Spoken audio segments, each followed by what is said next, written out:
Brooke Roach is an analyst at Goldman. Brooke, it's great to see you. And first of all, what are you guys kind of picking up on the atmosphere? And where in the landscape does that make you feel most bullish? Thanks so much for having us today. It's great to be with you. We are optimistic on the outlook for consumer discretionary growth into next year.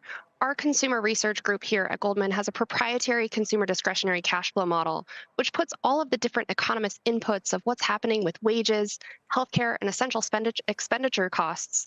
And our research suggests that there is an improving consumer outlook into next year with a discretionary cash growth of 5.2%.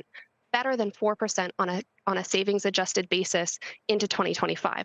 So what does that mean? Yeah, exactly. We have a more optimistic outlook for the growth of the consumer and a more optimistic outlook for investing behind apparel and accessory stocks into next year. Some of the winners are familiar winners. Some are a little bit more, I don't want to say obscure, but Burlington, for instance, you guys really like. You also like American Sports, Tapestry, and Shark Ninja. Why do those pop up? One of the things that we've seen throughout 2024, but a theme that we expect to continue into 2025, is that the consumer is very choiceful and they're seeking value. What does it mean when they're choiceful? It means that they're looking for something new, exciting, and innovative to buy. They don't want to buy the same things that they already have in their closet or at home. And we've seen that many of the best performing companies this year, whether that's Amer Sports, whether that's Shark Ninja, whether that's Tapestry, these companies have provided newness and innovation to the consumer. We expect this to be an even more important theme as we move into next year with increased bifurcation between winners and losers. Newness and innovation. Okay, so when we talk about the bifurcation and maybe some of the losers, hate to call them that, Kohl's has had a tough year. The CEO kind of more or less apologized for that recently. Figs, Canada Goose. So are those because of some of the issues you just mentioned? I think in many cases, the product that these companies are offering has not resonated with consumers to the same extent that we're seeing with newness and innovation in the companies that have seen stock outperformance year to date.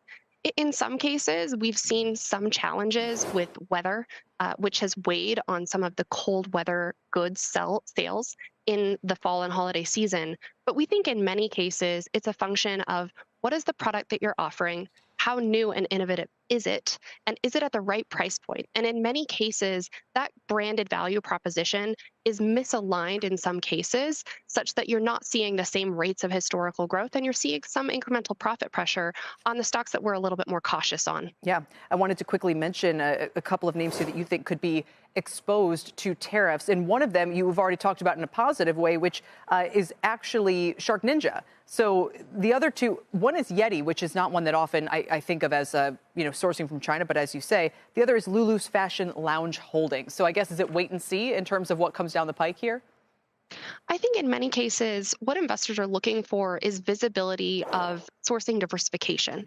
So we've seen Shark Ninja outline a clear path of their plan to diversify their sourcing away from China into other areas where they're not stepping away from that sourcing, but they're diversifying their sourcing for U.S. And that's provided a little bit more comfort in investing behind this innovative growth brand that has a lot of potential for international expansion, as well as new category diversification within the U.S. consumer landscape. Got it. And so that tariff risk is a little bit more constrained for Shark Ninja versus others on our tariffometer that we're focused on. As for the others, there is opportunity for that. We'll leave it there, but I like the tariffometer. We can talk more about that next time. Brooke Roach at Goldman.